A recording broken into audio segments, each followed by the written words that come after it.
un petit bruit buccal subtilement dosé, le chip est en danger. Prenez-nous les chips. Nous sommes fin mars 2019 et un certain octogone pourrait éventuellement, sous certaines conditions, se tenir. Tout va bien se passer, détendez-vous, vous écoutez le Chip. Bonjour, bonsoir, je suis Kevin Donna et je suis en présence de Mélanie Wonga. Bonjour Kevin Donna. Et de François Aulac. Salut Kevin Donna. Alors Mel, tu as bravé ta phobie des films d'horreur pour aller voir le dernier Jordan Peele, Us. Raconte-nous ton expérience. Alors, moi ce qu'il faut savoir, c'est que j'ai quand même pleuré devant l'Exorciste la première fois que je l'ai vu, tellement j'ai eu peur. J'ai refusé de dormir dans ma chambre pendant des semaines après avoir vu Freddy sort de la nuit. Et j'ai jamais pu aller au bout d'un épisode de X-Files ou même des Contes de la Crypte. Donc je suis en gros une flippette. C'est ce qu'on appelle, ouais, c'est le terme médical, c'est une flippette. Ouais. C'est voilà. Et voilà. Et j'ai aussi dormi la lumière allumée après avoir vu Bird Box sur Netflix, le truc avec Sandra Bullock. Donc voilà, je pars de très loin. Surtout qu'il faut pas voir dans Bird Box en plus. Ben voilà. Mais c'est vrai que moi j'avais très très peur à l'idée d'aller voir Us, le nouveau film de Jordan Peele qui a réalisé Get Out. Mais du coup j'y suis quand même allée force de culture. Je me suis dit allez on y va. Et j'en suis ressortie vivante. J'ai même éteint la lumière après avoir vu le film en dormant. Fier de toi. Voilà. Alors moi l'impression que j'ai eue de ce film, c'est que je pense que le scénario a été écrit assez rapidement après Get Out. Je pense qu'il est sorti tout de suite de Get Out et il s'est lancé dans l'écriture parce que du coup il y a quelques trucs qui me semblent pas on va dire cuits jusqu'au bout quoi. Les personnages ils expliquent beaucoup pourquoi ils sont là et ce qu'ils font, donc en fait très vite on comprend pourquoi ils sont là. Du coup le fait d'avoir peur, quand tu sais ce que les gens font, enfin pourquoi ils le font, t'as moins peur. Donc bon, mais après je trouve que quand on vous compare à vous-même, ce qui arrive en fait dans Us, c'est-à-dire que les gens ils disent ah oui j'ai préféré Get Out ou alors j'ai préféré Us, donc le mec se fait comparer à lui-même et c'est quand même un grand honneur, donc je trouve que c'est très cool. Et je trouve aussi que évidemment la performance de Lupita est incroyable. Premier rôle principal pour Lupita après son Oscar qu'elle a eu en 2013 quand même. Hein. Mais ouais, elle a vraiment fait un travail sur la voix, sur le corps qui est assez ouf et je pense que c'est elle l'élément le plus flippant du film. Elle est à la fois, ouais, c'est ce que je veux dire, elle est très très belle et elle fait très très très très très peur. Je pensais pas qu'elle pouvait faire flipper. Mais bon, ouais. Non, moi j'ai adoré, je suis assez emballé par le film. Franchement, pas mal. Cette semaine, on a un invité de marque avec nous, Nick Conrad. Enchanté. Bienvenue au Chip. Merci. Nick, on a à peu près 14 000 questions à te poser. Ok. Mais on va faire ça après notre rubrique star, trash ou iconique. Alors, c'est moi qui me lance en premier. En fait, j'ai un double iconique. Mon premier, c'est pour TF1. Oui, TF1. TF1 qui veut aborder la question de l'esclavage en Martinique à 1 heure de grande écoute. Alors, c'est dans Joséphine Ange Gardien. Joséphine, cette fois-ci, elle va voyager dans le temps et arriver en Martinique en 1832. Et elle va aider un jeune esclave accusé à tort d'avoir brûlé son habitation, ou plantation, comme on dit ici. Un jeune esclave est accusé injustement d'avoir incendié une habitation. Mais un ange gardien lui permet d'échapper à son triste sort. On se demande, à chaque fois qu'on crée une nouvelle histoire, on dit qu'est-ce qui justifie la présence d'un ange gardien ? Qui a besoin d'aide ? Qui est forcément quelque chose de l'ordre de l'injustice ou quelque chose de très fort que Joséphine va aider. Et en fait, lors d'un déjeuner, on s'est dit « il faut absolument qu'on aille en Martinique ». Et ça a correspondu à une envie de l'auteur qui voulait depuis longtemps parler de l'esclavage. C'est qui parle là ? Alors là, on vient d'entendre Laure de Kervadoué, la productrice artistique de la série. Okay. Des commentaires à chaud ? Je suis sans voix, je te laisse continuer. Alors, Mélanie, tu voulais peut-être non ? Non, lol. Voilà, c'est tout ce que j'avais dit. C'est bon. Alors, moi, j'ai pas encore vu l'épisode. Je salue juste l'intention. Je suis un optimiste, donc bravo pour l'effort. Parler de l'histoire des Outre-mer, ça mérite d'être salué. Mais en vrai, je suis un peu surpris que ce soit Joséphine Ange Gardien qui s'en occupe. Mais moi, je croyais qu'ils allaient dire elle remonte dans le temps, dans la peau d'une esclavagiste qui libère ses esclaves, un truc comme ça, quoi. Mais non, elle vient vraiment faire la white savior pour libérer les esclaves. Même ça, j'ai envie de te dire. Tu me coupes l'herbe sous le pied. J'allais dire que le discours de l'Ange Gardien, ça peut être mignon, mais pour l'esclavage, il y a tous les clignotants qui s'allument, sauveuse blanche, white savior, tout ce que vous voulez. J'imagine déjà le dénouement où le jeune homme va trouver la liberté avec un happy end un peu mièvre. Donc rien de très original, rien de très dangereux. Et donc ça, c'est ton iconique ? Attends. Si on veut big upper TF1, en plus pour parler des Antilles, vaut mieux parler de François Ladrozo, de Akio. Est-ce que je peux continuer ? Ok, d'accord. On se tait, en vrai, je suis content parce que ça va donner du boulot aux techniciens locaux et c'est bien dans l'absolu qu'il y ait plus de fiction qui se tourne en Martinique et dans l'outre-mer en général. Et C'est déjà ça. Mais si Joséphine est sympa et qu'elle a des pouvoirs magiques et qu'elle le libère, c'est cool. Mais on rappelle quand même que l'esclavage, c'est un système, qu'il y avait des lois qui s'appliquaient à tous et à toutes. Donc, elle le sauve très bien.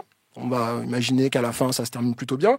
Mais qu'est-ce qui se passe ensuite? Est-ce qu'elle lui trouve un taf? Est-ce qu'il touche des réparations? Est-ce qu'il reste en Martinique? Est-ce qu'il rentre en France avec elle? Est-ce qu'ils se marient? Est-ce qu'ils font des bébés café au lait? Enfin bref, j'ai plein de questions.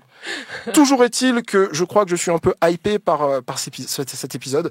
Donc pour une fois, je regarderai Joséphine Ange Gardien et je vous tiendrai au courant. Un petit Instagram tweet si je live. valide. Ça sort dans 1 an, c'est ça, un truc comme ça, là. Ah, le tournage j'aurais du mal à patienter. le tournage. Le tournage en cours. Ouais. Est en cours. Ensuite, j'ai un autre iconique, mais là, je vais être plus court. C'est sur une autre Joséphine, la Baker cette fois-ci. Ça s'appelle Joséphine Baker, première icône noire, et c'est réalisé par Ilana Navarro. Les Parisiens n'avaient jamais vu ça. Ce n'était ni du ballet, ni du burlesque, ni une danse tribale. C'était l'esprit du temps. Le rire, le désir, la liberté. Le soleil. Face à ce public blanc, Joséphine jouait sa vie. Alors, chanteuse, danseuse et comédienne, donc elle avait plein de facettes Résistante. et de talents variés. Ouais, c'était aussi une femme d'action, c'était une résistante pour la France libre, et puis aussi une militante pour les droits civiques. Elle était adulée en Europe, même si dans le documentaire on montre bien que c'était compliqué. Tu l'as vu, Mel? Je l'ai vu, j'ai vu la moitié. Ok. Est-ce que tu as vu le début où elle va à Prague et à Vienne? Et les réactions du public qui sont assez malaisantes. À Prague, tout le monde veut la toucher. Ouais. À Vienne, c'est le contraire. Il y a toutes les églises de Vienne qui se mettent à sonner leur cloche pour avertir la population de rester enfermée. Parce Cachez vos yeux. Il y avait la Baker qui arrivait. Donc ça montre que tout n'est pas parfait en Europe et en France, pareil. Mais elle va longtemps aux États-Unis, donc sa terre natale, se heurter à la ségrégation. Il y a plein d'images d'archives de super haute volée et ça insiste bien sur son engagement politique. Ce n'est pas que l'image des années folles de la jeune femme qui danse avec la jupe de banane autour de la taille. C'est aussi quelqu'un qui s'est engagé en politique, etc., etc. Regardez ça. C'est encore disponible quelques jours, c'est sur Arte et sur YouTube, c'est disponible donc jusqu'au dimanche 31 mars, ça dure 53 minutes et c'est vachement bien.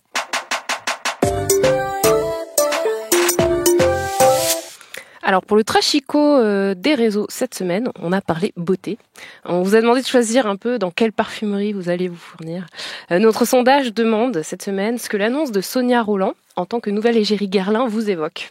On se rappelle tous de la sortie raciste en 2010 de Papy Jean-Paul Guerlain sur le plateau du Trésor de France 2. Pour une fois, je me suis mis à travailler comme un nègre. Je sais pas si les nègres ont toujours tellement travaillé, mais enfin... Ça... Ah voilà, c'était bien cette époque. Donc là, on est 9 ans plus tard et une femme noire connue devient égérie de la marque Guerlain. Donc on vous a demandé ce que vous en pensiez. Donc il y a 210 personnes qui ont pris le temps de nous répondre sur Twitter. À 41% trash, non à Guerlain. À 26% iconique, réparation. Et à 33%, non, on va plutôt attendre Fenty Luxe. Je sais pas, vous, ça vous évoque pas? T'aurais voté quoi, toi, Nick? Bah, j'aurais voté non. T'aurais voté non? Ouais. Pourquoi? Bah, parce que je peux pas... Enfin, je peux pas faire ça. Tu cautionnes pas? Bah non, absolument pas. Et vous? J'avoue que j'ai pas trop suivi la polémique en fait. J'ai pas d'opinion. Je pense que elle struggle, elle fait son beurre et puis. Moi j'ai une opinion plutôt intermédiaire. Ensuite je veux pas marcher sur tes plates-bandes. Mais après je sais pas je vais vous dire ce que moi j'en pense. Mais j'ai lu le papier de Isabelle Bonny Clavry. Ouais. Tu voulais en parler? Je vais en parler, mais vas-y. D'accord, non, mais vas-y, dans ce cas-là, je te laisse te lancer. Ok. Moi, personnellement, alors, je suis plutôt contente que les choses évoluent, parce que Andy Crispy sur Twitter nous l'a rappelé. Esther Kamatari, princesse du Burundi, avait déjà été promue égérie de Guerlain en 2015. Donc, en fait, Sonia Rolland n'est pas la première femme noire égérie de la marque. Ceci dit, moi, je me rappelle encore de la rage que j'ai ressentie au moment de l'affaire. En fait, j'étais vraiment très, très choquée. Et même si, à l'époque, il y en avait certains qui avaient plaidé la sénilité, comme quoi il était vieux et que voilà, qu'il faisait plus partie de l'entreprise. Et même si derrière, Jean-Paul Guerlain Garlin a été condamné à 6 000 € d'amende pour injure raciste, je peux comprendre qu'aujourd'hui, certaines personnes ne veuillent pas donner leur argent à cette entreprise ou croire aux efforts sincères de la marque envers la communauté noire. Parce que c'est ça aussi qu'il faut souligner. En tant que journaliste, je vais en parler. Garlin et LVMH soutiennent financièrement une unité de la drépanocytose de l'hôpital Robert Debré dans le 93. Donc la drépanocytose, on sait que c'est une maladie qui touche principalement les personnes noires. Et Garlin a aussi, entre-temps, depuis 2010, créé une ligne pour les pommades et donc a deux égéries noires. Donc moi, personnellement, ça me met mal à l'aise d'attendre les miettes en fait d'une entreprise qui, jusqu'à un scandale d'image, n'avait rien fait en fait en termes d'inclusivité ou de respect de la communauté noire, quoi. Donc, moi personnellement, ça me dérange. Après, même si depuis ils ont fait des efforts, ça veut pas nécessairement dire que moi aussi je veux donner mon argent à Garlin. Après, là où ça se complique, c'est que l'entreprise est détenue par le groupe LVMH, qui détient aussi, entre autres, Sephora et Kendo, la maison mère de Fenty Beauty et de beaucoup d'autres marques de beauté. Bref. Donc en fait, il y avait 2 réponses piégées. C'est très compliqué. Et c'est une affaire complexe, mais moi aussi, je vais me ranger avec la majorité. Et, je suis pas prête à croire vraiment aux efforts de Garlin et je suis pas nécessairement prête à donner mon argent. Vous connaissez Prince Wally, le rappeur ? Ouais. Ouais, il a une phase marrante sur son morceau Doggy Bag où il dit je me fonds dans la foule comme un BM dans Berlin, j'arrive sur toi comme Chamberlain, les faux négros sont dans Garlin. Voilà, wow. Je voulais juste...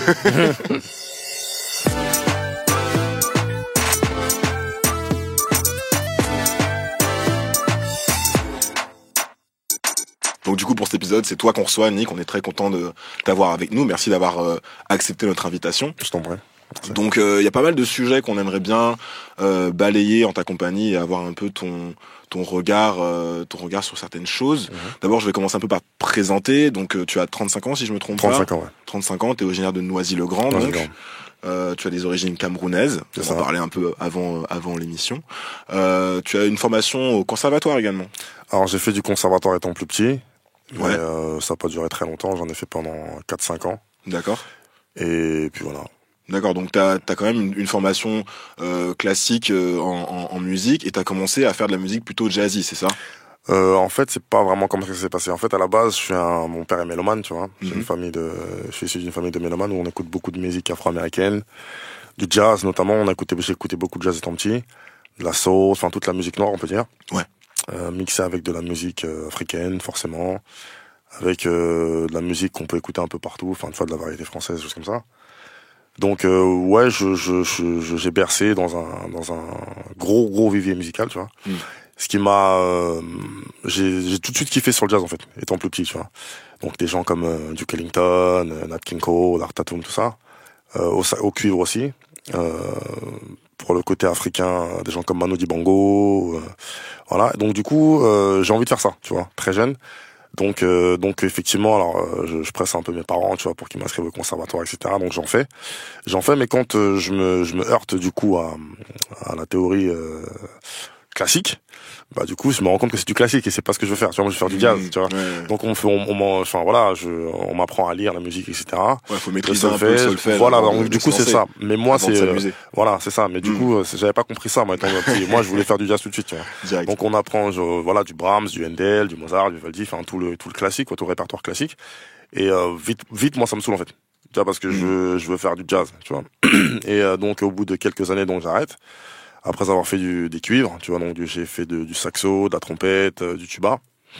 Et quelques années, en fait, l'année où j'arrête, il est assez drôle, mais je vais avoir mon premier coup de cœur musical générationnel. C'est-à-dire qu'en fait, moi, de base, je kiffe sur le jazz, tu vois. Ouais. Mais il y a un truc qui va arriver, un morceau qui va arriver, ça va être Bouche de là, d'MC Solar. D'accord. Ouais. Et je vais me rendre, enfin, ça va m'interpeller. Ça m'étonne pas, ouais, c'est très, il y a un côté jazzy.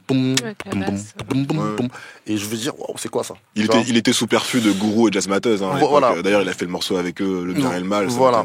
Voilà. Donc du coup, j'ai kiffé sur ça et il va se falloir quelques années de plus pour que je comprenne le délire, tu vois, que je comprenne que le rap que je vais kiffer à mon époque va être un savoureux mélange de cette poésie urbaine et finalement du jazz d'antan. Tu vois. Lorsque je vais avoir, je sais pas, être un peu plus âgé, dans les 90, etc., je tombe sur un album, je vais me dire, je vais faire du rap. D'accord. Et cet album-là, c'est The Main Ingredients, de Pete Rock and CL Smooth. D'accord, ouais. Et quand je découvre cet album, je reconnais en fait tous les samples tu vois, que mon daron il écoutait quand j'étais beaucoup plus petit. Et je me dis c'est ça que je veux faire, tu vois. Donc c'est comme ça que je suis arrivé au rap par le jazz en fait. D'accord, ouais, je comprends. Le truc habituel c'est plutôt l'inverse, hein. C'est les gens qui font. J'écoutais beaucoup de hip-hop, j'ai commencé à m'intéresser au sample et je suis arrivé au jazz. Toi c'est l'inverse, non? C'est comme ça que j'ai fait ce chemin inverse là aussi. D'accord, ok. Et donc voilà, en septembre 2018, c'est aussi une raison pour laquelle on te reçoit. C'est là où tout le shitstorm un peu, on va dire, a commencé. Tu t'es tourné déjà depuis quelques années à ce moment-là vers un style de rap, on va dire, plus contemporain et notamment plus dur, plus engagé dans les textes. Et tu fais donc ce clip qui s'appelle Pendez les Blancs. Je rentre dans des crèches de des bébés blancs, attrapez-les vite et pendez leurs parents, écartez-les pour passer le temps, divertir les enfants noirs de tout âge, petits et grands. Fouettez l'effort, faites le franchement, que ça pue la mort, que ça puisse le sang pendu aux arbres dans le vide sidéral, que ces fruits immondes procurent un spectacle fascinant. Le clip est assez dur puisqu'on te voit mettre, si je me souviens bien, à un moment tu mets la tête d'un homme blanc contre le bord du trottoir et puis tu t'apprêtes à lui mettre un énorme coup de pied. Bref, en gros, il y a beaucoup de scènes de violence. Il y a une ambiance un peu pas post-apocalyptique, c'est pas le mot que j'emploierais, mais un peu en mode violence urbaine. J'essaie de me souvenir un peu de mémoire parce que le clip a été retiré très vite de YouTube. C'est vrai. T'as pas une sorte de gilet noir? Non, j'ai une tunique d'ailleurs que j'ai fait broder. C'est très beau matériel. D'accord, j'avais l'impression que c'était une sorte de gilet à la The Warriors. Tu vois le film The Warriors? Oui, je vois, mais non, c'est pas du tout. J'ai fait confectionner du coup pour les besoins de ce clip. Ouais. D'accord. Une tunique, tu vois, avec des belles broderies, avec des drapeaux africains, etc. D'accord. Et ouais. Et donc, le clip tout de suite fait une énorme polémique. On sait pas comment il remonte et comment il fait le buzz, mais en tout cas, tout de suite, les médias s'en emparent. Et là, c'est une sorte d'énorme shitstorm à la fois politique et médiatique. C'est un rappeur qui s'appelle Nick Conrad. Nick Conrad, Inconnu au bataillon, ce rappeur. assoiffé de bœuf. Un clip insoutenable, haineux. D'abord, c'est pas du rap. Pervers, lamentable, inaudible. Totalement identitaire. C'est l'escalade verbale, c'est l'incontinence verbale. La provocation, peut-être, vous avez raison, d'un pauvre type qui a cherché un moyen pour faire le buzz. Donc des plaintes sont déposées contre toi, tu te retrouves devant la justice. Et donc ton procès a eu lieu en janvier dernier. Les parties civiles, c'était la LICRA, donc la Ligue internationale contre le racisme et l'antisémitisme, et la GRIF, l'Alliance générale contre le racisme et pour le respect de l'identité française et chrétienne. Attends, je peux juste interrompre. Vas-y. Nick Conrad, il y a un problème, non? On est d'accord, hein. Ok. J'ai vu beaucoup de journalistes un peu struggler avec ton nom. Bref, pendant le procès, je passe rapidement dessus, on va pas refaire le résumé, mais en gros, toi tu fais valoir le fait que le clip et le morceau sont une fiction, une métaphore, une sorte d'inversion des codes du colonialisme et du racisme, les codes du lynchage par exemple, notamment dont les Noirs ont été et sont même encore victimes dans certaines parties du monde aujourd'hui. Et la partie civile, elle, invoque l'appel à commettre des violences, l'appel au meurtre des Blancs, tout simplement. D'ailleurs, tu commences ton nouvel album, La Révolution 2.0, par ceci est une fiction. C'était un peu ironique, j'imagine. Et bref, c'est finalement la Griffe et la LICRA qui ont gain de cause devant le juge, parce que tu es condamné à 5 000 € d'amende avec sursis, plus 1 000 € de dommages et intérêts. T'as perdu ton job également dans un hôtel de luxe, c'est ça, dans la polémique. Tu t'es pas mal fait traiter de raciste anti-blanc. Pendant le procès, les parties civiles évoquent la victimisation des Noirs et de l'Afrique, mais de manière un peu ironique. Il y a une incompréhension clairement manifeste du message que tu essayais de faire passer dans le clip. Ma première question, déjà, comment est-ce que tu as vécu le procès de l'intérieur? Qu'est-ce que tu as ressenti? Et puis surtout, comment tu te sens après ce verdict qui a été en ta défaveur? Alors, ça a été un déferlement, un ouragan d'émotions, tu vois. Mais heureusement, tu vois, encore une fois, que j'ai la musique pour pouvoir éponger ce que je ressens, pour pouvoir essayer de le retranscrire d'une manière autre. Mais effectivement, ça n'a pas été une étape entièrement facile. Mais en même temps, quand tu écris un morceau comme celui-là, déjà, pour commencer, je veux dire que pour écrire un morceau comme celui-ci, c'est pas un morceau qui est facile à écrire. Ça, c'est la première des choses. Qu'on ait des convictions, qu'on représente quelque chose ou pas, c'est pas un morceau qui arrive comme ça. Et je pense que justement la France, dans le pays dans lequel nous vivons, c'est quand même un pays de personnes lettrées, etc. J'ai vu des personnes, tu vois, pendant l'hémicycle faire de brillantes allocutions sur la France, etc., qui n'ont pas compris ce morceau, alors que pour moi il est facile à comprendre. Il y a trop de références cinématographiques, trop de références culturelles pour qu'on passe à côté de la vérité. En fait, je l'ai dit, je peux le redire ici, mais ce texte, cette chanson, elle a un message, tu vois, elle a un message de regarder, tu vois, regarder ce que je vis, regarder ce que aujourd'hui, malgré tout ce qui s'est passé il y a de nombreuses années, on est quand même amené à vivre au quotidien, parce qu'il y a des relents de ça, il y a les relents de l'esclavage, il y a les relents du racisme qui perdurent aujourd'hui, qui font que finalement, on n'est pas tous traités sur un même pied d'égalité. Tu vois, donc c'était ça le message premier de ce morceau-là. Si on en vient à l'écrire, c'est quand même que j'ai 35 ans, tu vois, des choses j'en ai vu dans ma vie et j'ai continué à en voir, tu vois. Quand je décide d'écrire ce morceau, c'est parce qu'il m'arrive un truc au taf que je peux pas tolérer. Dans la mesure où je suis passé, il faut dire qu'à l'époque, il y a beaucoup moins de Renois qu'il y en a en France aujourd'hui, tu vois, je vais à l'école, on est genre 2 dans la classe, enfin tu vois, c'est pas exactement comme aujourd'hui. Donc le racisme est encore plus fort qu'avant, tu vois. Du fait qu'on nous voit plus aujourd'hui, on mettra des pincettes, tu vois, dans la façon de dire les choses, alors qu'avant c'est pas comme ça. Moi je grandis dans un climat qui est vraiment hostile. T'as grandi à Noisy?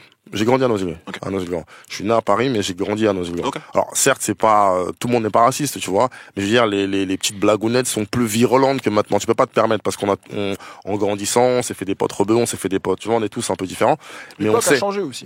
L'époque a peut-être changé aussi. L'époque a changé, mais avant les choses sont plus fermes. Il y a les skinheads qui sont effectifs quand moi je grandis, tu vois. Donc il y a plein de choses qui ont changé en France, tu vois. Mais moi je peux pas considérer, tu vois, que quand j'écris ce morceau, s'il m'arrive un truc au taf, où le mec il me prend clairement pour un esclave, tu vois. Et je me dis putain, j'ai fait tout ce chemin à l'âge que j'ai, encore ce genre de truc, tu vois, qui me ramène à un truc que j'avais 15 piges, tu sais, même je peux comprendre des fois, tu vois, ces gens qui dans l'adolescence on voit tout foutre en l'air parce que finalement la société n'a pas envie de les reconnaître, tu vois. Et donc c'est un morceau qui, au lieu d'avoir été mal perçu, aurait pu comme on prétend l'être en France, si on avait été un peu intelligent, se poser un peu, tu vois, à réfléchir sur le truc, pourquoi ça a été écrit, qu'est-ce que ça soulève comme débat, tu vois. Ouais. Et c'est un peu ça l'histoire de ce morceau-là. Et finalement, le verdict, il est implacable et c'est un peu comme si les parties civiles et la justice finalement te niaient ta réalité. Du coup, après la polémique, beaucoup de shitstorms sur internet, enfin dans les médias et notamment sur les réseaux sociaux. Il y a plein de choses. T'as dû recevoir des tas de messages à la fois de soutien, j'imagine, mais aussi de haine. Il y a des rumeurs qui courent sur toi. Il y a des gens qui disent sa meuf est blanche et donc du coup il est pas légitime pour parler de la cause noire. Il y a des gens qui disent c'est un fils de diplomate donc je sais pas quoi, comme si tu serais moins légitime.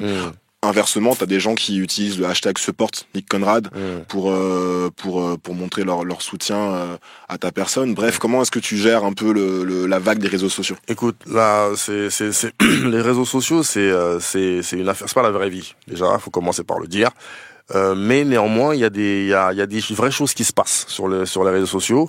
Je pense que les réseaux sociaux sont aussi, si on décide de s'en servir correctement, une vraie force. Tu vois, une vraie force qu'il faut être, je pense, intelligent pour pouvoir essayer de faire s'élever des vrais messages. Tu vois. Alors après, tu vois, tu passes sur plein de trucs. Je te demande pas de répondre aux rumeurs, mais comment tu gères la vague, quoi. Je le gère, disons, d'une manière un peu nouvelle. Tu vois, c'est vrai qu'il y a eu il y a un avant PLB et puis un post PLB. Tu vois, c'est sûr que ma vie n'est pas la même depuis du jour au lendemain. Voilà, il y a plein de choses qui ont changé, même dans la rue, etc. Enfin, donc les messages, tu vois, moi j'y fais pas attention. Tu vois, même durant le procès, mon avocat a voulu invoquer ce truc-là, mais moi, tu sais, je suis parti du principe, et je l'ai dit, pour moi, le racisme n'est qu'une idiotie, en fait, qui s'appuie sur la peur de l'autre. Tu vois, pour moi, le racisme, c'est ni plus ni moins que ça. Tu vois, c'est la peur de l'autre qui te fait avoir un comportement bizarre. C'est ça, le racisme. C'est pas plus compliqué que ça pour moi. Ça va un peu plus loin que ça pour moi, mais je vois ce que tu veux dire. C'est la base du truc pour moi, tu vois. C'est la méconnaissance de l'autre, tu vois, qui peut bien sûr engendrer d'autres choses, tu vois, qui sont comme une volonté de pouvoir sur l'autre aussi. Absolument, bien sûr. Mais c'est la peur de l'autre, la base pour moi, tu vois. Je suis d'accord. Et voilà. Et donc du coup, après ça, moi ce que je dis, c'est que ça, je préfère mettre de côté, tu vois. Ce racisme-là, pour moi, il est idiot, comme je l'ai dit, tu vois, c'est la peur, c'est une idiotie, en fait. Tu vois, c'est une idiotie que je préfère ne faire l'impression de voir pour l'instant. La personne prendra le temps. Je pense que lorsqu'il y a un changement qui doit s'opérer chez quelqu'un, ça doit venir d'elle-même. Tu peux pas changer une personne. Toi, peu importe ce que tu fais sur cette personne, c'est que l'éveil doit se faire dans sa tête de manière individuelle. Tu vois. Plus de conscience. Voilà. Et du coup, viendra le temps où certaines personnes comprendront. Et je préfère m'arrêter sur les personnes qui ont déjà compris. Tu vois. D'accord. En ce qui me concerne, c'est ça. Ouais. Tu vois, mentalement, voilà. t'as fait le filtre, voilà. c'est ça. Je suis obligé. Tu veux pas aller prêcher les gens qui n'ont pas compris et leur faire un cours. Non, enfin, je peux essayer de le faire, tu vois. Je peux essayer ma musique le fait, enfin, tu vois. Ma musique le fait, ma musique en parle. Après, comme je dis, si tu préfères rester dans ton idiotie, tu continueras de penser que, tu vois. Une petite remarque, là, tu parles surtout, voilà, des gens qui sont dans une sorte d'idéologie raciste, et notamment, beaucoup, en majorité des personnes blanches. Il y a quelques mois, au moment où l'affaire a explosé, on avait déjà fait un sondage, un trachico des réseaux, comme on a fait tout à l'heure, tu sais, dans le chip, à propos justement de ton clip. Et il y avait une partie des gens qui nous écoutent qui disaient, non, c'est pas acceptable. Il y a aussi des noirs, en fait, qui trouvent que t'es allé trop loin. Même ces gens-là, tu les prends comment, ces retours-là? Alors, ça, j'ai parlé, après, je peux pas tout mettre dans le même sac, mais je pense que la communauté noire en France aussi, parce que c'est aussi un problème français, n'est pas si au fait que ça de ce qu'est la douleur noire. En fait, on s'accommode de bien des choses parce qu'on a été on a grandi comme ça. On a pensé, je sais pas si c'est à tort ou à raison, que c'était la seule voie, que c'était la seule manière de pouvoir se faire accepter. C'était de l'assimilation, de l'intégration. Ça peut être ça. L'intériorisation aussi d'une certaine norme. Ça peut être ça. Et du coup, d'accepter un peu tout et n'importe quoi et de ne pas, de blâmer le noir. Enfin, c'est un peu pour moi, on retrouve les codes de l'esclavage dans ce qui s'est passé avec PLB.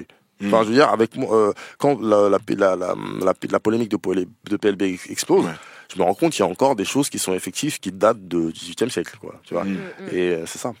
Pendant ton procès, tu fais beaucoup de références à la pop culture, t'invoques des références cinématographiques comme Get Out ou La Haine, qui n'ont pas toujours été bien comprises. Mélanie, t'avais des questions à propos de ça? Tu voulais un peu savoir Moi, j'aimerais évoquer en fait les références de PLB, parce que lors du procès, on en a parlé, mais ça semble toujours avoir échappé à quelques personnes. J'ai relevé notamment le live tweet du procès réalisé par la journaliste Siam Asbag sur Twitter, où elle relevait un échange que je trouvais assez révélateur, où la cour disait « Il y a beaucoup de références dans votre clip, les Français ne les connaissent pas forcément. » Et vous lui répondez « Mais vous voulez dire que les Français ne sont pas cultivés ?» Du coup, la phrase que tu disais à la fin, c'était « Mais moi, si je connais ces références, pourquoi pas eux ?» Alors moi, ce que j'aimerais qu'on fasse là, c'est que je lise quelques paroles de la chanson et que tu nous parles de la référence et de ce qu'elle représente pour toi. Très bien. Ok. Donc, bouche de blanc écartée sur un coin de trottoir, écrasement de tête mortelle pour leur casser les dents, balle dans la tête, c'est donc ça qu'ils aiment tant. Black History X, ça n'est que le commencement. Alors du coup, voilà, là c'est la séquence bête et idiote d'American History X, simplement. Come here, you shooting my family? I'm gonna teach you a real lesson now, motherfucker. Put your fucking mouth on the curb. Put it on the curb right now! That's it. Now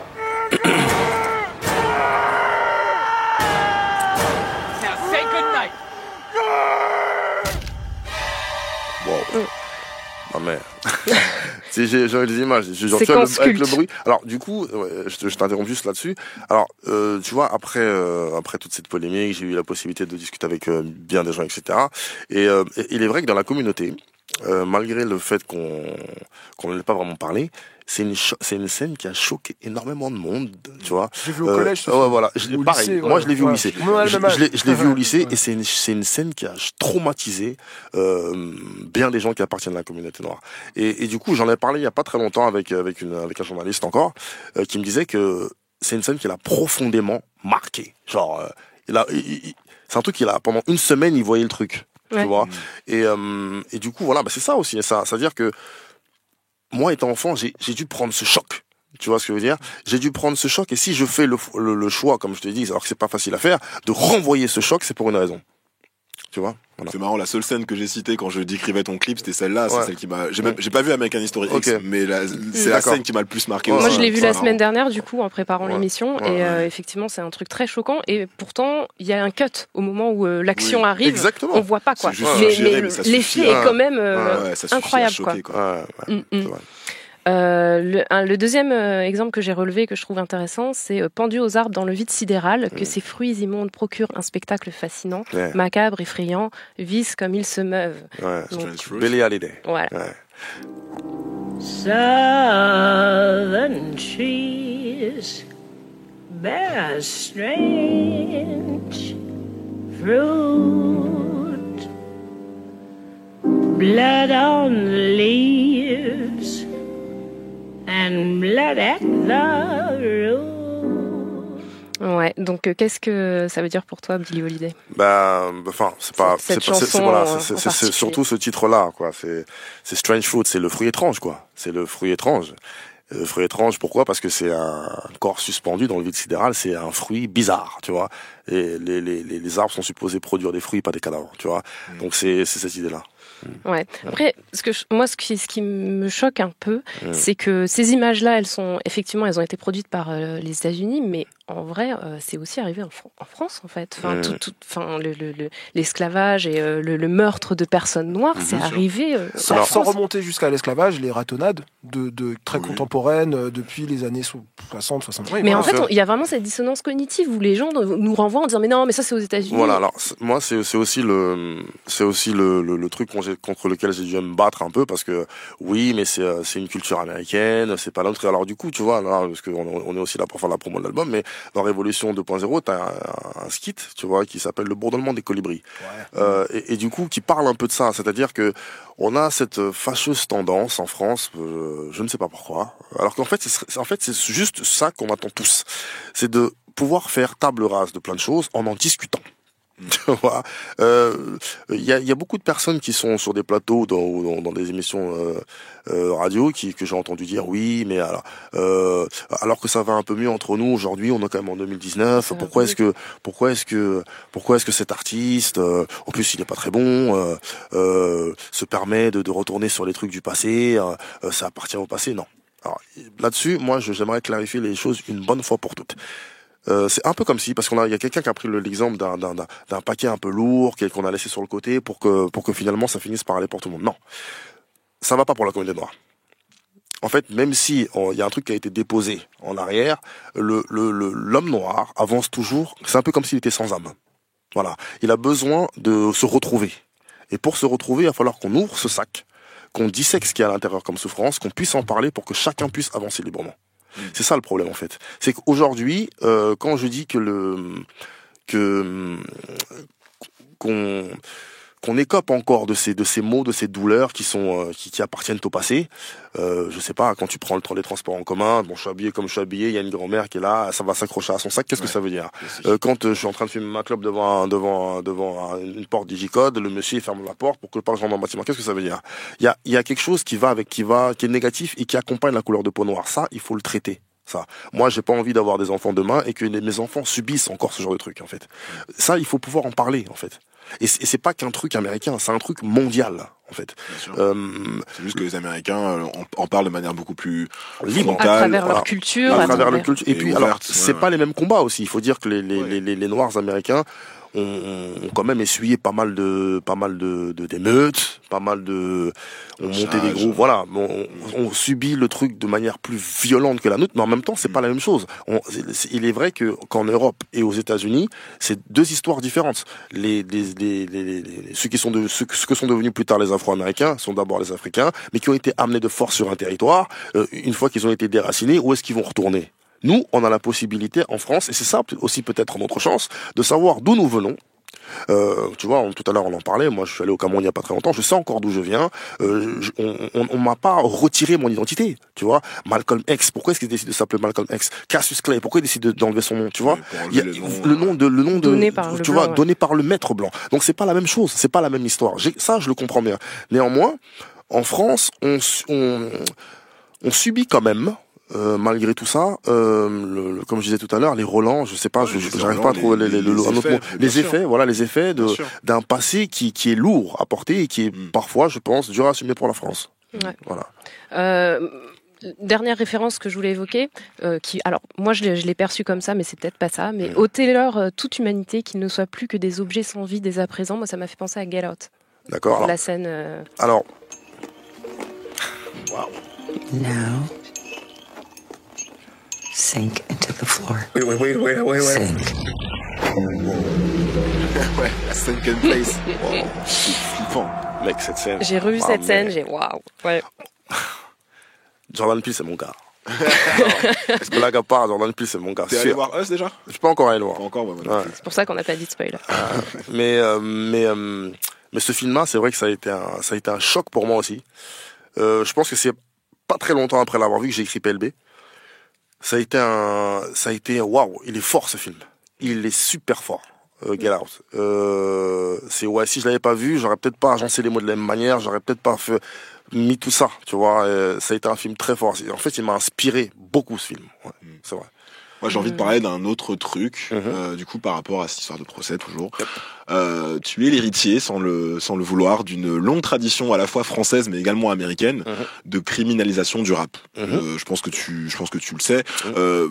Dans ces deux pays-là, souvent, depuis très longtemps maintenant, la justice utilise les paroles des rappeurs comme pièces à conviction pour mieux les condamner. Et les rappeurs étant, en très grande majorité, des hommes noirs, il faut le dire. Alors aux États-Unis, l'histoire commence avec NWA, où la justice avait utilisé la loi pour la police utilisait la loi pour disrupter, et interrompre les concerts. On a également, par exemple, au tout début des années 90, le Two Live Crew, qui avait été attaqué en 90 pour obscénité et qui a failli créer un précédent. S'ils avaient perdu leur procès, ça aurait créé un précédent qui aurait pu presque tuer le hip-hop en soi, en fait. Parce que ça veut dire que tu pouvais pas utiliser de cursing, tu pouvais pas utiliser les mots fuck, les mots bitch, tu pouvais pas.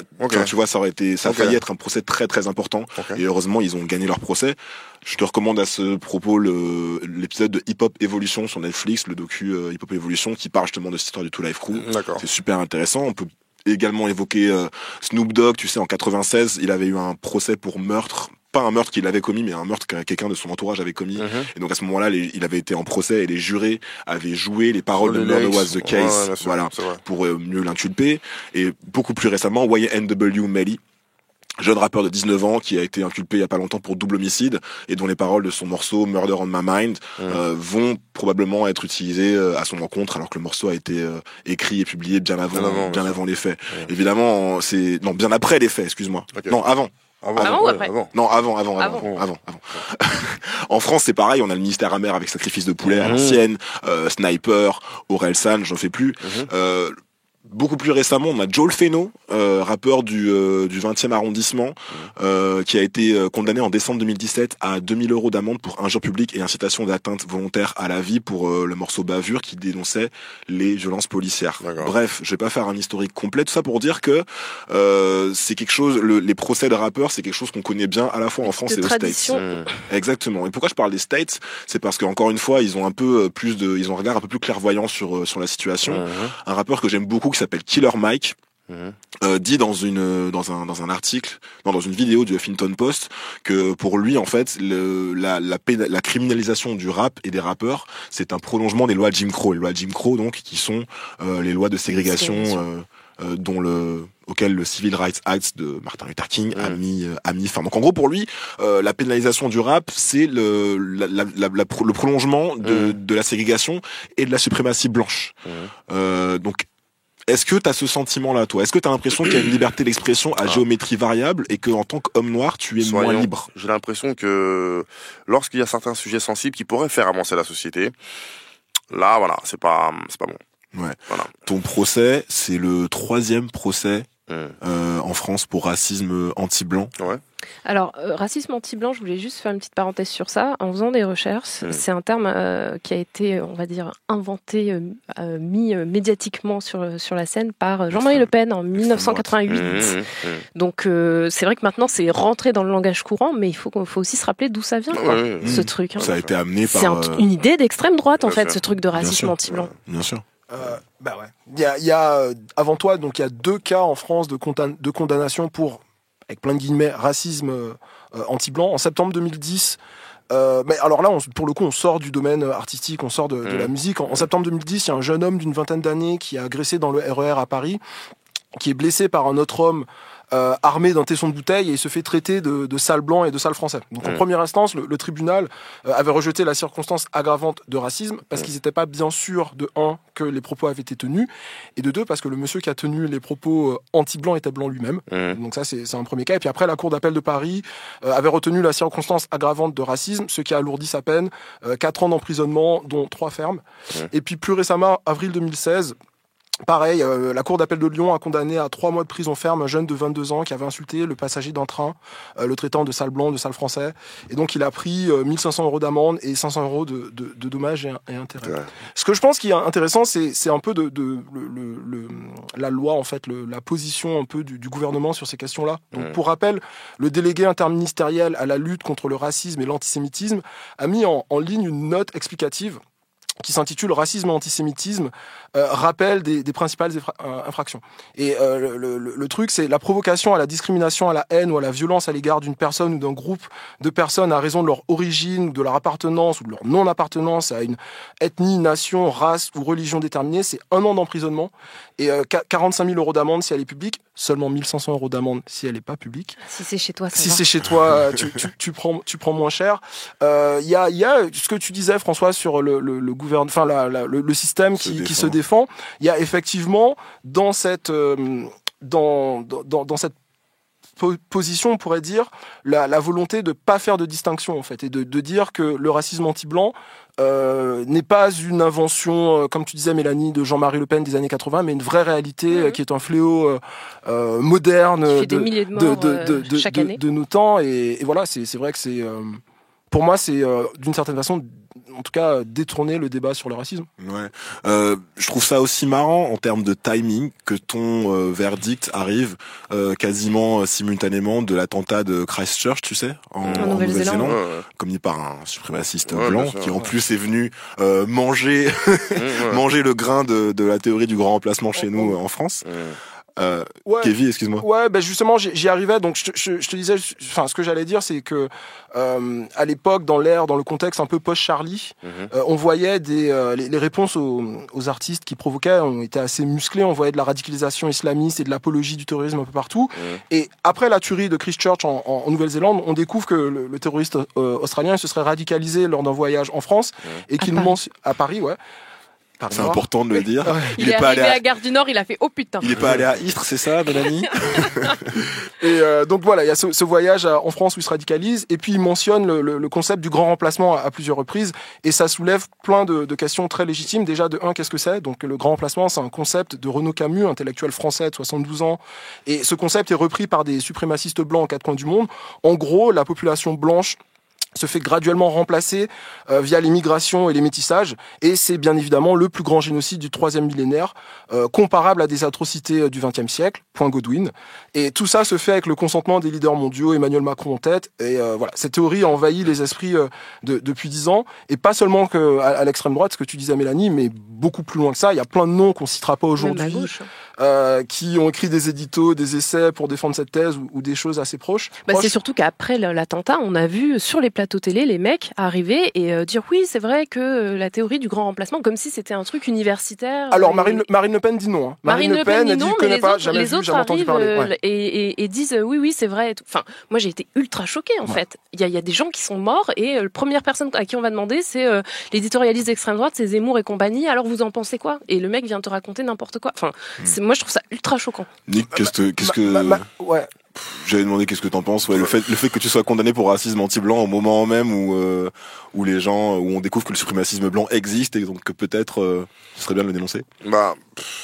Enfin, tu vois, enfin, pour moi, le procès l'a déjà démontré, tu vois ce que je veux dire, et pour l'instant, le procès t'a donné tort. Oui, il m'a donné tort, mais justement.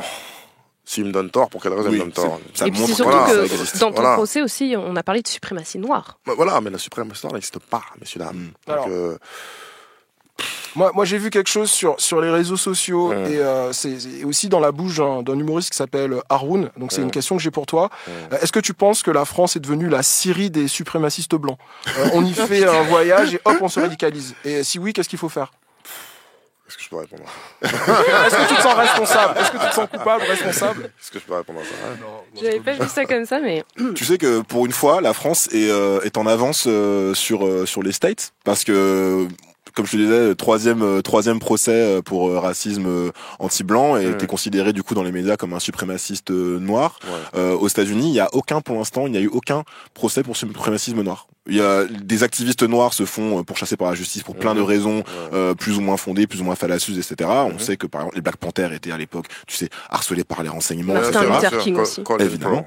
Mais il n'y a jamais eu de procès pour l'instant pour suprémacisme noir jusqu'à l'an dernier en fait, où il y a une enquête qui a été ouverte. Le procès n'a pas encore commencé d'un homme qui s'appelle, j'ai oublié son nom. Qui en gros a été fiché par les renseignements par le FBI comme Black Identity Extremist. Attends, est-ce que je peux retrouver son nom? C'est à Dallas, mais je me souviens plus. C'est à Dallas. Christopher Daniels. Oui, c'est ça, Christopher Daniels. Voilà, Christopher Daniels. Bref, le procès de Christopher Daniels va bientôt s'ouvrir et du coup, ce sera le premier procès américain pour extrémisme noir. Donc, pour une fois, on est en avance sur les States et je pense qu'il faut le noter. Kevin, t'avais envie de parler encore de racisme anti-blanc? Ouais, j'avais un petit cadeau pour toi parce que je pense que j'avais envie de faire un petit point historique et on a tendance parfois à prendre la violence au pied de la lettre pour ignorer la pertinence des revendications de celui qui parle. Et donc du coup, pour toi, Nick, j'ai ça. C'est un petit bouquin. Alors, il est pas neuf, mais il m'a beaucoup servi il y a quelques années. C'est quoi le titre? Ça s'appelle « Lançons la liberté dans les colonies ». En fait, c'est une édition qui met en avant des grands discours historiques. Et donc là, c'est un discours qui s'appelle « Lançons la liberté dans les colonies » du 4 février 1794. Discours tenu par Louis-Pierre Dufay et le fameux Danton devant l'Assemblée. En fait, c'est assez radical et c'est surprenant parce que c'est des hommes blancs qui tiennent le propos. Ça commence comme ça. Nous nous attendons bien que les ennemis des citoyens de couleur et des noirs vont les calomnier auprès du peuple français. Ils vont les peindre comme des hommes méchants et indisciplinables, enfin comme des êtres cruels et féroces. Citoyens français, ne les croyez pas. Ceux qui tiennent ce langage sont des colons contre-révolutionnaires qui font la guerre à la liberté et à vous-même. Ne les croyez pas, ils vous ont trompé tant de fois. C'est assez radical. Ça vient, comme je disais, d'hommes blancs, donc c'est assez surprenant. À l'époque de la Révolution, justement, on n'a pas cette espèce de truc. Ah ben si c'est violent, on peut pas en parler. Toujours dans ce petit bouquin, il y a à la suite un discours de Césaire de de Senghor de 57 à l'Assemblée nationale, où il dit notamment que si la France était une vraie république, une et indivisible, il n'y aurait pas quelques dizaines, mais je cite 300 députés noirs et arabo-berbères à l'Assemblée nationale. Ensuite, un discours de Christiane Taubira de 99 qui s'appelle « La traite et l'esclavage sont un crime contre l'humanité », qui va mener à la loi de 2001 qui officialise cette position esclavage, crime contre l'humanité.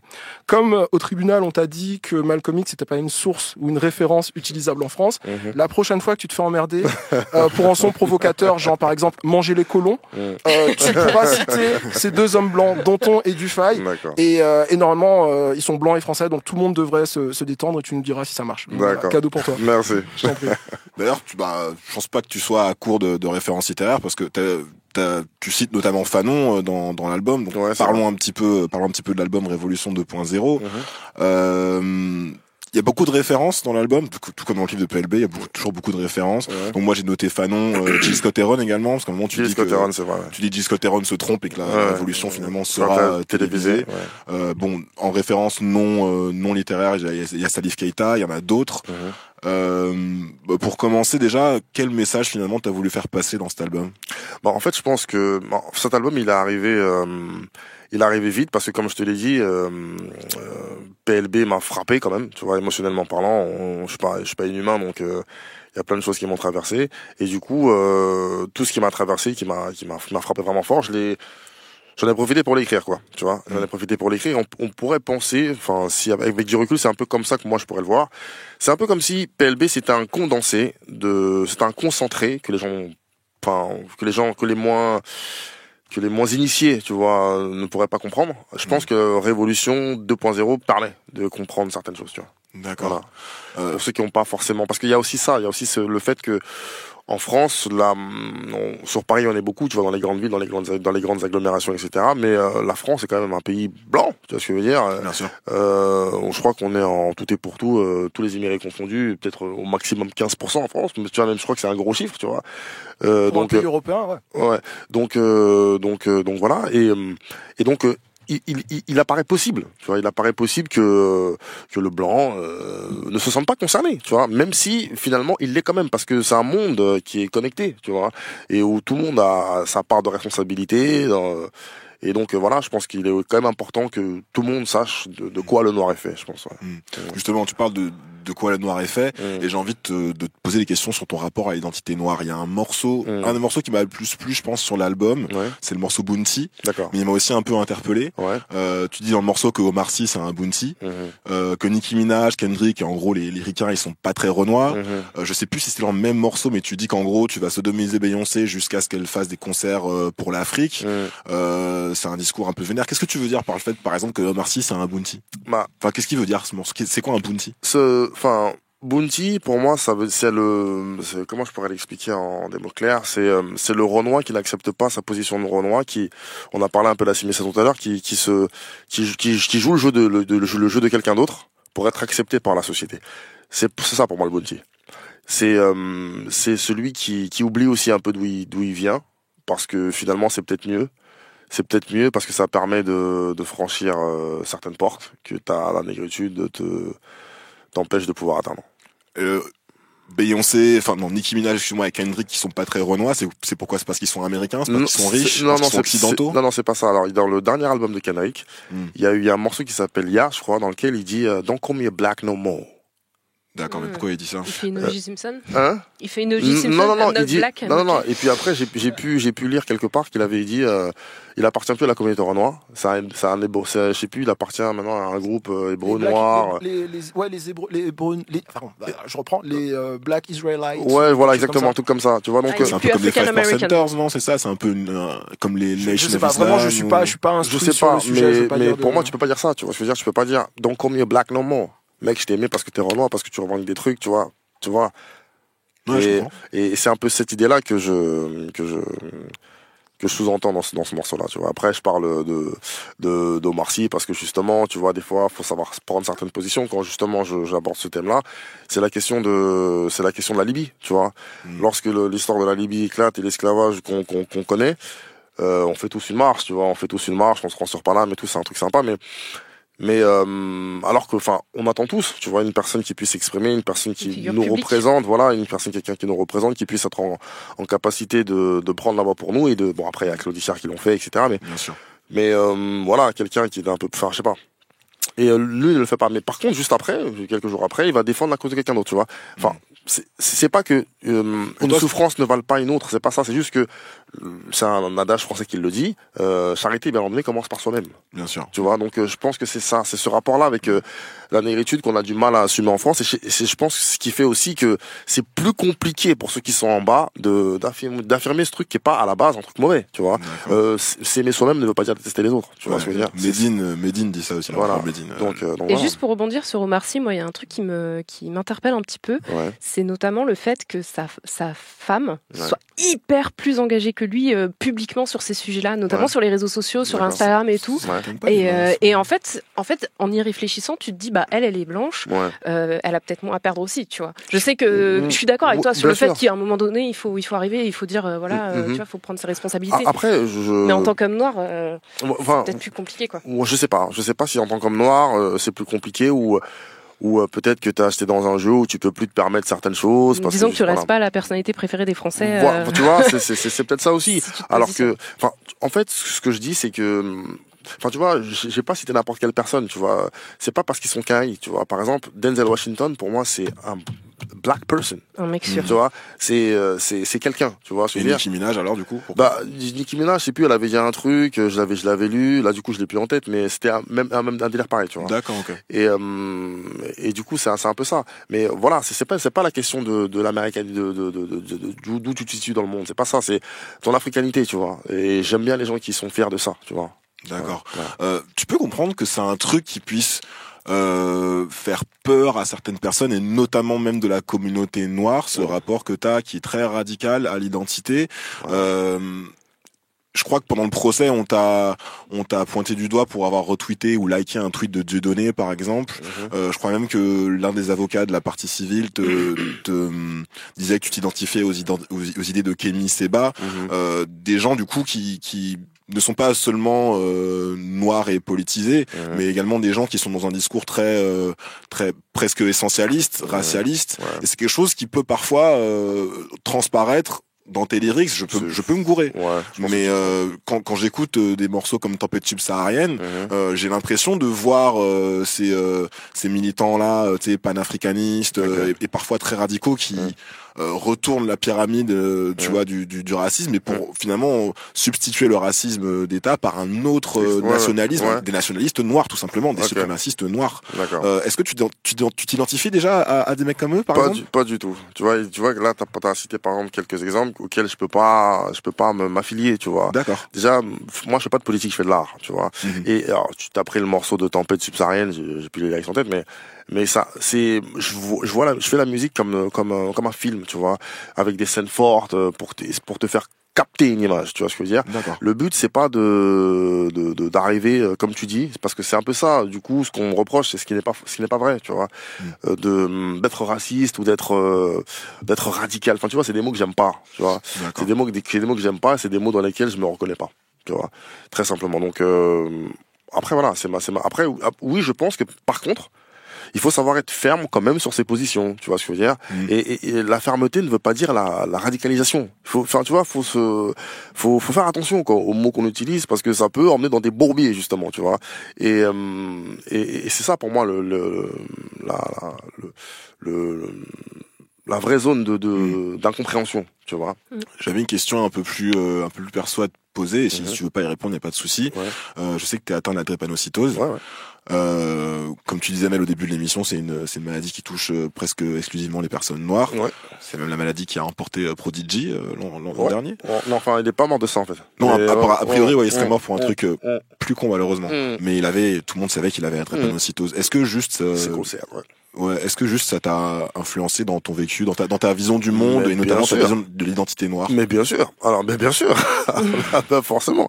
Alors, je commence par te dire que j'ai commencé, tu vois, on en parlait un petit peu, j'ai commencé la musique tôt, etc. Mais j'ai fait des grosses crises, tu vois, je me suis retrouvé très longtemps et très souvent hospitalisé. J'ai une scolarité même un peu ratée à cause de mes hospitalisations. Et puis du coup, bien sûr, c'est comme ça que je vais commencer même à écrire, tu vois, parce que du coup, voilà, il faut bien que je fasse quelque chose, et du coup, j'ai un petit goût pour les mots, tu vois, donc ça va venir comme ça. Mais alors, moi, si tu veux, oui, il y a mon rapport à la négritude, mon rapport à ma vie, mon rapport à mon combat même avec la vie, tu vois, dans le sens où tu t'en aperçois très rapidement quand tu rentres en maternelle, quand tu fais les cours primaires, etc. Noir dans la vie, c'est pas facile. Malade en plus, c'est pas facile. Enfin, tu vois, il y a plein de trucs qui me, waouh! T'as cumulé un peu les tares. J'ai cumulé les trucs, et du coup, j'ai même, ma maladie m'a fait voir des choses qui je pense, ne sont pas, ça ferait peut-être un peu prétentieux de le dire, tu vois, ou je sais pas, ça ferait un truc bizarre, mais m'a amené à voir des trucs que le commun des mortels n'a pas vu. Tu vois ce que je veux dire? La mort m'a failli m'emporter par 3 fois, donc j'ai un rapport à la vie qui est immédiat, qui est direct. Tu vois, j'ai pas envie de partir en ne faisant pas des choses. Tu vois ce que je veux dire? J'ai pas envie, je sais qu'il y a des choses importantes à faire sur Terre, et que sur lesquelles on prend pas le temps de se pencher, parce qu'on s'en fout. Après tout, on dit que demain ça ira, tu vois. Et moi, j'ai failli partir, tu vois, 3 fois. Et ces expériences-là, je les ai encore dans la tête, moi, tu vois. Et donc, je sais que chaque seconde, chaque minute que tu vis est peut-être la dernière, tu vois. Et donc, c'est vrai que c'est peut-être aussi ça, tu vois, qui donne à ma musique ce caractère fort, comme tu dis, parce que je préfère le mot fort. Voilà, peut-être ça, tu vois, plutôt que le mot radical, tu vois. C'est ça qui donne à ma musique le goût de change la chose maintenant, tu vois, de PLB, c'est ça, parce que je sais que à tout moment, ça peut, tu vois. Et si je peux laisser ça sur Terre pour qu'on se capte, gros, tu vois, pour que mon enfant, si j'en ai un demain, même si je suis pas là, il vive pas ce que moi je vis. Tu vois ce que je veux dire? C'est un peu ça. Il y a tout, en fait. La drépanocytose, ma négritude, mon amour aussi pour la négritude, tu vois. Parce que ma négritude m'a fait voir des choses magnifiques, tu vois. J'ai la chance, moi, de porter la double culture en moi, tu vois, le côté français et le côté africain, tu vois. Et je pense que c'est quelque chose de magnifique que de pouvoir apprendre à tout le monde, tu vois. C'est vraiment, tu cites dans les interviews ou dans ta musique, tu cites des sources ultra diverses, genre Taboulaï Rochereau, Marvin Gaye, Salif Keita. Il y a un morceau sur l'album tu parles créole vite fait, où tu parles. Ouais, j'ai essayé, ouais. Pour les frères guadeloupéens. J'ai essayé. Ça m'a fait triper. Mais oui, du coup, tu t'embrasses ça comme une richesse, quoi. Bien sûr, parce que et puis du coup, voilà, c'est ça. J'ai plein de potes, des Antillais, des machins, des trucs, et je pense qu'on n'est pas assez unis aussi entre nous, tu vois. On a pu en parler un petit peu tout à l'heure. Mais après, tu vois, comme je le dis, chacun fera son truc, tu vois. Chacun, on n'est pas obligé, tu vois. On n'est pas obligé et puis on n'est même pas obligé de partager mon avis, tu vois. Bien sûr. On n'est pas obligé. Il y a plein de différentes manières d'être noir. Bien sûr. Et d'aborder la façon d'être noir. C'est un spectre, quoi. Bien sûr. C'est comme la sexualité, c'est un spectre. Voilà. Et voilà. Après moi, tant que je suis en phase avec moi-même, c'est le plus important, tu vois. D'accord. Je voulais juste dire un petit truc sur PLB pour finir. Ouais. Est-ce que c'est pas le cauchemar des Blancs, en fait? Est-ce qu'ils se disent pas, en voyant ça, ils se disent pas, ah ouais, en fait, c'est vrai, on a fait tout ça, et si vraiment ça nous arrivait, la vengeance... Moi, je pense qu'il y a un peu de ça, finalement. Moi, je pense qu'il y a un peu de ça. Je pense que c'est pour ça que ça fait la une de l'actualité. C'est que, en mode, ils ont eu peur, quoi, gros. Tu vois ce que je veux dire? En mode, et après, c'est ça, c'est le truc, c'est que, après on peut en parler pendant 1000 ans, tu vois. Malcolm X, il a dit la chose suivante, il a dit méfiez-vous des médias parce que les médias réussiront à vous faire passer l'oppresseur pour l'opprimé et vice versa, tu vois. Et la peur, c'est ce qui permet c'est avec ça qu'on manipule les gens souvent, tu vois. Il faut avoir du recul sur les choses, tu vois. Il faut avoir du recul. D'accord. Ouais. Tu vas faire appel du coup de la décision de la justice. J'espère que t'es optimiste. Une dernière question, du coup, si c'était, t'es quand même passé par un sacré shitstorm. Si c'était à refaire, tu ferais tout pareil, j'imagine. Absolument. Très bien. No regrets.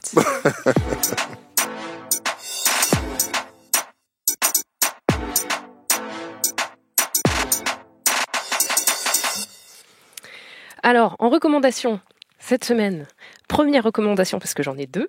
La première, c'est le podcast The Nod, qui est un podcast de Gimlet, qui est un peu ma maison de podcast US préférée, que j'écoute sans m'arrêter. Donc c'est un podcast qui est présenté par Brittany Luce et Eric Eddings. From Gimlet Media, this is The Nod, a show about Black culture from Blackness's biggest fans. I'm Brittany Luce. And I'm Eric Eddings. Donc The Nod, on en a déjà parlé en long, en large et en travers dans cette émission parce que c'est un podcast que Kevin écoute aussi. J'ai les yeux qui brillent. Là. Voilà. Pour les non-initiés, The Nod, c'est le signe de tête qu'on se fait quand on est noir et qu'on se croise. Donc ma recommandation, c'est un épisode particulier du podcast qui s'appelle Chidi and the Good Place. Good Place. Voilà, donc The Good Place, série comique disponible sur Netflix. Je dis ça en clignotant pour que vous regardiez. Donc c'est The Good Place, ça raconte les aventures de gens qui sont morts et qui sont envoyés au paradis. C'est intelligent, c'est drôle, c'est philosophique, c'est dingo, et c'est par le créateur de Parks and Recreation. Et de The Office. Mais je suis team Parks and Rec. Voilà, donc autre grande série comique des années 2000-2010. Donc dans The Good Place, il y a un personnage noir qui s'appelle Chidi Anagonye et qui est le personnage préféré de beaucoup de gens, dont moi, parce qu'il est tout sauf un stéréotype. Chidi, c'est un professeur de philosophie morale et d'éthique qui est très très inhibé, très très stressé et très très incapable de prendre des décisions. Donc c'est de là que vient le potentiel comique du personnage. Mais il est aussi assez héroïque et un peu sexy, on va pas se mentir.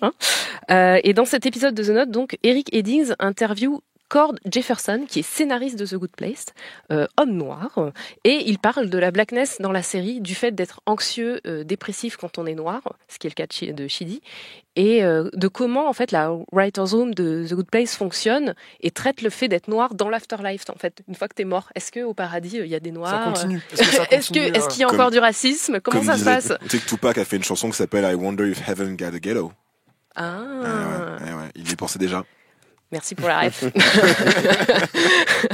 Et du coup, je trouve que l'interview elle est vachement intéressante parce qu'elle donne un autre éclairage sur la série, celui de la blackness en fait. Et raconte aussi l'expérience d'un auteur noir dans une newsroom qui est complètement blanche et les discussions autour du seul personnage noir au sein du paradis. Donc c'est intéressant parce que du coup il y a des auteurs blancs qui disent ah bah Chidi devrait faire ça et lui dit non enfin dans For the Culture non on ferait pas ça, tu vois. Et du coup je trouve que c'est un épisode à écouter parce que c'est très intéressant de voir si le fait d'être noir empêche de kiffer le paradis. Et ma deuxième recommandation cette semaine, c'est le Modèle Noir, l'exposition au musée d'Orsay à Paris. Je sais que ça va faire plaisir à Kevin. Donc c'est une expo qui fait beaucoup parler. vu qu'elle représente une grande première un peu dans l'histoire des musées français. C'est la première exposition d'une grande institution française autour de la représentation des Noirs de France dans la peinture. Donc ça part de 1789, ça va jusqu'à 1950 environ, parce que on sait, les musées, ils n'ont pas de problème à faire des expos comme Colorline où ça parle des Noirs aux États-Unis. Les Noirs d'ailleurs. Voilà, les Noirs de loin. Mais les Noirs de chez nous, on a un peu de mal. Donc c'est la première fois. Et cette expo, c'est aussi l'occasion d'effectuer un petit rafraîchissement de mémoire, puisqu'elle lie étroitement la représentation des corps noirs dans l'art français à l'histoire nationale d'esclavage et de colonisation. On n'en sort pas, au final. Donc l'expo, elle débute par l'abolition de l'esclavage, 1794. On fait un petit cours d'histoire là dans le chip, en passant par le rétablissement de l'esclavage, parce que la première fois c'était une blague. Du coup, on rétablit l'esclavage en 1804, c'est le fait de notre ami Napoléon Ier. Puis l'abolition finale, cette fois c'est bon, en 1848. Et du coup, l'art qui est présenté traverse un peu la nouvelle peinture. Donc il y a des œuvres de Basile, Degas, Cézanne, mais bien sûr Manet, jusqu'aux avant-gardes. Olympia. Voilà, du XXe siècle. Je vais y venir vite fait à Olympia. Et ce qui est hyper intéressant, c'est que tu découvres qu'il y avait des peintres noirs en France à cette époque-là. Et là, c'est le choc. Donc, il y a des peintures de Toussaint Louverture et une peinture qui est très connue, qui s'appelle L'abolition de l'esclavage, de François-Auguste Biard. Qui représente Victor Schellcher. Voilà, les Blancs qui disent « ça y est, vous êtes libres ». Dans mon livre d'histoire, dans mon livre d'histoire.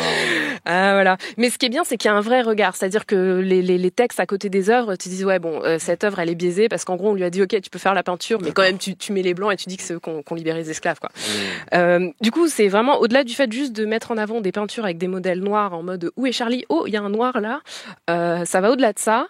Et l'exposition, elle cherche à recontextualiser ses œuvres et surtout la vie des personnages mis en scène. Oui ? Non, je voulais juste me la raconter, je peux ? Oui, vas-y. Lundi, tu demandais l'autorisation de te la raconter. Lundi, j'ai fait une visite pour un groupe de gens. En fait, c'est une agence qui m'a renvoyé ce groupe-là et elle m'a juste dit c'est des gens qui sont liés à l'exposition. Donc je récupère le groupe. Puis il y a une dame qui pose vachement de questions, mais je sais pas qui c'est. Et à la fin, j'ai découvert Angela Davis. Non, c'est la curatrice de l'expo. Ah, mais oui. Donc, voilà. Et à la fin, elle m'a dit que ma visite était bien. Voilà, c'est tout. Bravo, Kevin. Tu es validé. Voilà, c'est bon. Mais ouais, en fait, je trouvais ça vraiment intéressant de mettre la lumière sur ces personnages-là. Qui étaient ces gens ? Pourquoi ils sont sur les peintures ? Comment ils s'appellent ? Comment ils vivaient ? Est-ce que c'était des esclaves ? Qu'est-ce qui se passe, quoi ? Et visiblement, c'était aussi des artistes, donc je trouve ça intéressant de voir comment ils créaient, parce que en fait, c'est ça que ça m'a fait réaliser cette expo, c'est que malgré l'esclavage, malgré la discrimination, malgré la colonisation, il y avait quand même des gens noirs qui arrivaient à être eux-mêmes artistes, modèles, musiciens, à une époque où en fait ils étaient discriminés de partout, quoi, et ils arrivaient à vivre de leur talent.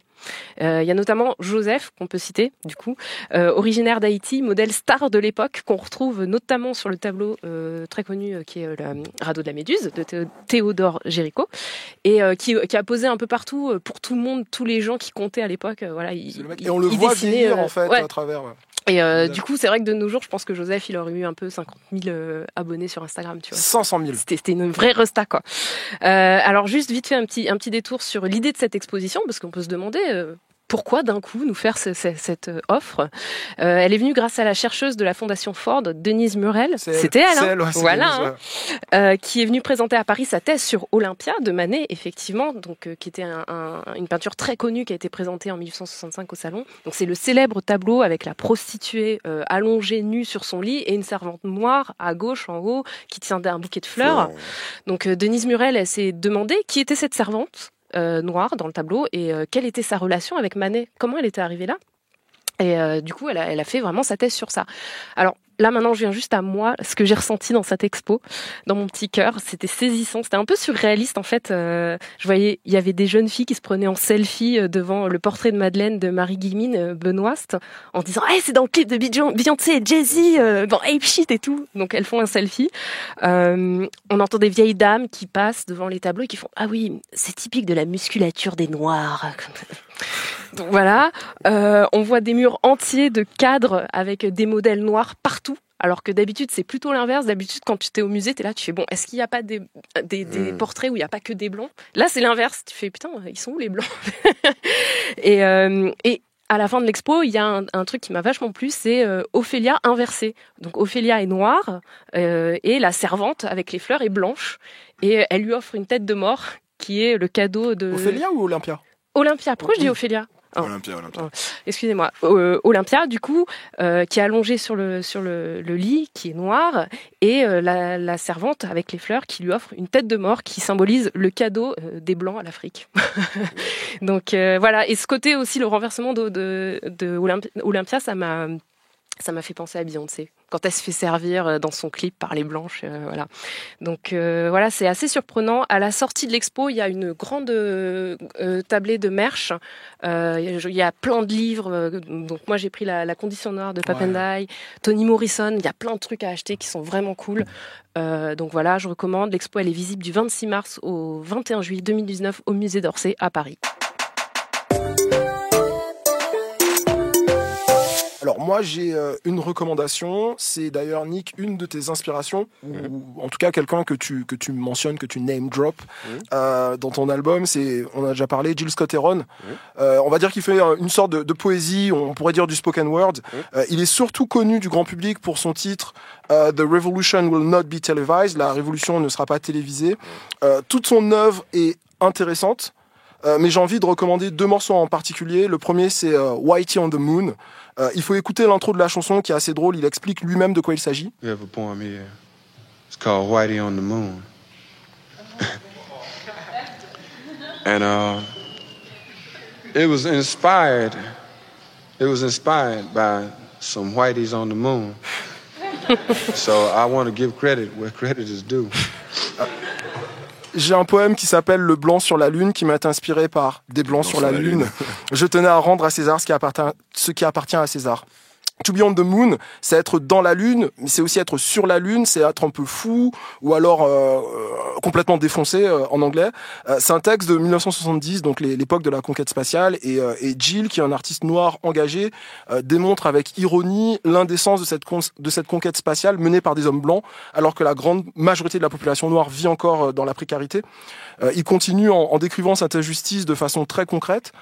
Ma sœur vient de se faire mordre par un rat, mais le blanc est sur la lune. Je peux pas payer le médecin et le blanc est sur la lune. Mon proprio vient d'augmenter le loyer parce que le blanc est sur la lune. Bref, vous l'aurez compris, c'est du racisme anti-blanc. Mais du racisme anti-blanc mignon.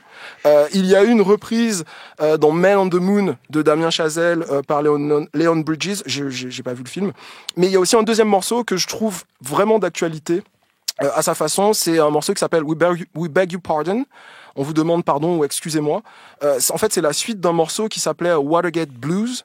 Et en fait, pourquoi c'est d'actualité ? Parce que ça parle d'un président des États-Unis qui a eu des ennuis avec la loi, mais qui n'ira jamais devant les tribunaux. Je parle pas de Donald Trump, mais je parle de Nixon. Donald Trump, no collusion. Bref, Jill Scott, il est mort en 2011, et même si son nom est pas toujours très bien connu du grand public, on dit souvent que c'est le père du rap, par exemple. Il a bien sûr toute cette postérité dans le rap, son rapport aux mots, au spoken word, etc. Et comme je disais, même si son nom est pas connu du grand public, il a beaucoup été samplé, repris, cité. You carry yourself, but if you let me, here's what I do. I'll take care of you. Je sais pas faire Rihanna. Ce morceau, à Take Care of You, il a été remixé par Jimmy XX, un producteur anglais, et qui avait déjà remixé, en fait, qui a remixé tout l'album de Jill, l'album s'appelait I'm New Here, c'est son dernier album, et l'album de remix s'appelle We're New Here. Donc ça va donner ce tube qui a été, donc du coup, qui utilise un sample pour le morceau Take Care de Drake featuring Rihanna. Et si vous voulez aller un petit peu plus loin, justement, il y a quelques semaines, il y a eu un épisode de La Source. La Source, c'est un podcast hors série de No Fun, produit Binge, qui est présenté par Raphaël Dacruz.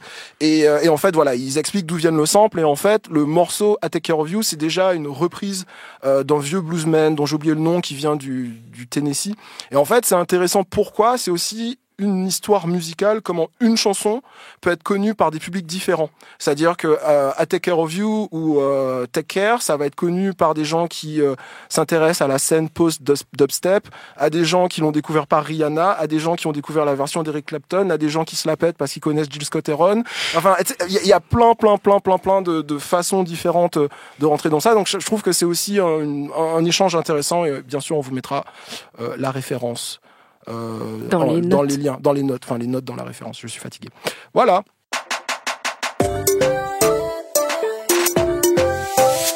Alors moi, ma recommandation, ce sera Pastel pour la culture. C'est une page comme Instagram. Comme les pastéis de Nathan. Non. C'est les pastels, tu sais, qu'on mange. Je crois les trucs à bouffer. Ouais. C'est les trucs à bouffer, tout à fait. Mais c'est pas les pastéis, c'est les pastels. Bah ouais, mais moi je le prononce à la portugaise, tu vois. Mais non, c'est pas les trucs portugais. Ah, c'est des trucs qu'on mange en Afrique de l'Ouest. Je peux pas vous dire exactement tous les pays, mais c'est des espèces de pâtés. On a ça aussi aux Antilles. Ça ressemble un peu à nos pâtés, vite fait à nos pâtés de Noël, non? Un petit peu. Les pâtés de Noël, ça ressemble plus aux trucs sud-américains, les empanadas, non?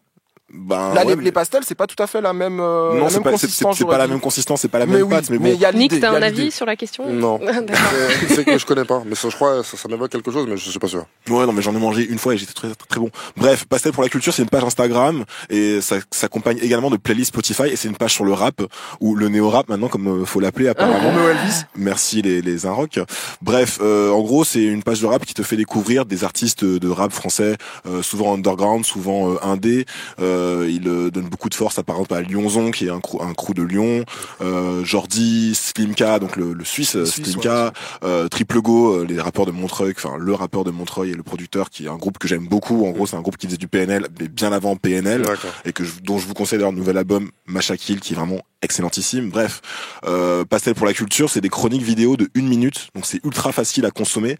T'as un extrait de clip, tu écoutes la musique et en fait t'as des notes. T'as des notes qui s'affichent à l'écran, une note pour les lyrics, une note pour l'instru, une note pour le flow, une note pour le visuel, et à la fin t'as un petit échange de SMS avec l'artiste qui a partagé son clip. Donc le mec va vraiment parler aux artistes et il leur fait un retour sur ce qu'il a pensé du clip et du morceau. C'est super ludique, c'est super facile à consommer, comme je vous disais, comme un pastel. J'ai fait beaucoup de découvertes grâce à cette page. Je la trouve vraiment très pointue, avec une belle identité visuelle, avec un code couleur. C'est nouveau? C'est pas nouveau, ça a peut-être 1 ou 2 ans, mais ils ont que 4000 abonnés, donc c'est en quelque sorte nouveau. Est-ce que c'est là que t'as entendu 13 blocs pour la première fois et qu'après t'as fait le snob en disant la France ne mérite pas ce groupe de rap, des trucs comme ça? Bonne question, c'est peut-être... Non, je crois pas que ce soit via Pastel pour la culture que j'ai connu 13 blocs. Il a trop de sources pour nous. C'est ça. Mais il donne beaucoup de force à 13 blocs, c'est marrant que t'en parles. Bref, voilà, ils ont à peine 4000 abonnés sur Instagram et franchement ce qu'ils font c'est vraiment... On n'a pas 4000 abonnés sur Instagram, hein, je te rappelle. Ok, alors franchement ça vient d'où ça? Bref, donnez de la force à Pastel pour la culture, je répète Pastel pour la culture. Et aussi à l'Instagram du Chip peut-être? Abonnez-vous là. Mais ça on va le dire à la fin, wesh, calmez-vous un peu.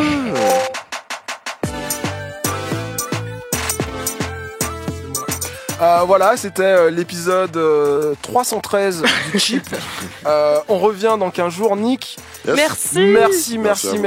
Je pense que c'est peut-être l'émission la plus longue, non? Je pense que ça va facilement. On a fait 2h30 là. Là, on est dans les temps. Merci d'avoir été avec nous. Ouais, merci vraiment. Révolution 2.0. Révolution 2.0, c'est sorti le 22 mars. 22 mars, ouais. Et allez vous faire une opinion vous-même. En attendant, vous pouvez nous suivre sur le Twitter et l'Instagram du Chip. Les 2 fois, c'est @lechipodcast. Le Chip Podcast. Am I right? Yes. Laissez-nous une review sur Apple Podcast ou n'importe où vous écoutez des podcasts. Vous mettez 5 étoiles, vous dites que c'est bien. Et comme ça, vous nous faites remonter dans le classement. Et parlez-en aux gens autour de vous parce qu'on nous dit qu'on fait pas assez de pub. On fait pas assez de pub, on va voir ça. C'est vrai qu'on n'est pas assez homme sandwich de l'émission. Faudrait qu'on... On va arranger ça. Je vais me faire un tatouage visible, un tatouage sur le cou, un face-tat, le Chip. Bref, en attendant, cette émission a été réalisée par Quentin Bresson. Qui veut rentrer chez lui. Merci, et on revient dans 2 semaines. Bye bye. Salut. Bisous.